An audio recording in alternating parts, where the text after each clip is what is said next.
একজন private company employee recently আমার অফিসে আসলেন হেল্প সিক করতে। ওনার হেল্প সিক করার রিজনটা ছিল উনি অফিসের কাজে বেশ স্লো হয়ে যাচ্ছেন, এই স্লোনেস এর জন্য বেশ সমস্যা হচ্ছে এবং প্রমোশনেও উনি পিছিয়ে যাচ্ছেন। আমরা যখন বিষয়টা আরেকটু এক্সপ্লোর করার চেষ্টা করলাম কেন এমনটা হচ্ছে, আমরা বের করলাম যে উনি বাসা থেকে যখন বের হন তখন ওনার মনে হয় যে বাসাটা ঠিকমতো লক করা হয়নি, তারপর লকটা বারবার চেক করতে হয়। এখানে শুরুতে উনি একটু লেট হয়ে যান।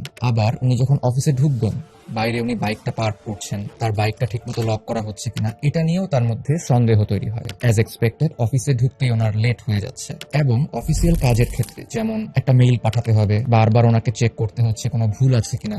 নিশ্চিতভাবেই জানেন এখানে কোনো ভুল নাই। দিন শেষে অফিসের অ্যাকাউন্টস এর হিসাব মেলানো এটাও তাকে মাল্টিপল টাইমস করতে হচ্ছে, যদিও উনি জানেন এখানে কোনো ভুল নেই। এই কাজটা করতে গিয়ে উনি অনেকটাই পিছিয়ে যাচ্ছেন, অফিসে প্রবলেম হচ্ছে, প্রমোশন উনি মিস করেছেন। আই থিঙ্ক আমাদের অডিয়েন্সের অনেকের কাছে এই কেস সিনারিওটা একটু পরিচিত লাগছে।